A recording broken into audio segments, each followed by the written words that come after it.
Good morning. आपल्या दिवसाची सुरुवात झाली आहे. आपण चाललोय आपल्या भावाला शाळेत सोडायला. चला. त्यानंतर त्याला शाळेत सोडून आल्यानंतरचा हा खूप मस्तपैकी वाला व्ह्यू आहे. त्यानंतर घरी येऊन मी झाली आहे मस्तपैकी फ्रेश. मला एवढं गरम होत होतं गाईज, एवढं गरम होत होतं, असं वाटत होतं की ना कुठं पाण्यामध्ये जाऊन डुबकी घेऊन येऊ. दुपारी आपल्यांना भेट द्यायला आलेले माझ्या मम्मीची मैत्रीण आणि त्यांचा मुलगा, जे आमचे खूप पहिल्यापासूनचे फ्रेंड्स आहेत. त्यानंतर आम्ही खाल्लाय आंबा. आंबा एवढा डिलिशियस होता. नेहमीप्रमाणे आंब्याच्या कोण टक्करला आहे का? तुम्ही पण आंबे खा.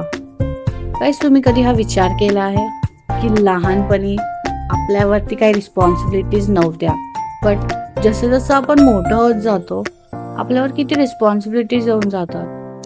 म्हणजे पहिले असं वाटायचं की मी मोठी होईल, मला मोठं व्हायचंय, मला फ्रीडम पाहिजे. म्हणजे सर्वांना असं वाटतं स्कूलमध्ये की आपली स्कूल कधी संपेल. पण नंतर पुढे चालून कोणालाच हे माहीत नसतं की आपल्या लाईफमध्ये एवढे स्ट्रगल्स आपला वेट करताय. सर्वांच्या लाईफमध्ये काही ना काही स्ट्रगल्स असतातच. असं नाही की सर्वांची लाईफ इझी आहे. अमीर असतो, गरीब असतो, सर्वांच्या लाईफमध्ये काही ना काही प्रॉब्लेम्स असतातच. तसंच आमच्या पण लाईफमध्ये आहे खूप सारे प्रॉब्लेम्स, तुमच्या पण असेल. पण कधी असा विचार नव्हता केला की मोठं होऊन असं हे सर्व करावं लागतं. नाहीतर छोट्यापणीच किती मजा यायची. No tension, tension free life. काहीच काम नाही, सर्व आपल्याला घरी आयतं भेटायचं. काम नाही करा, काय नाही करा.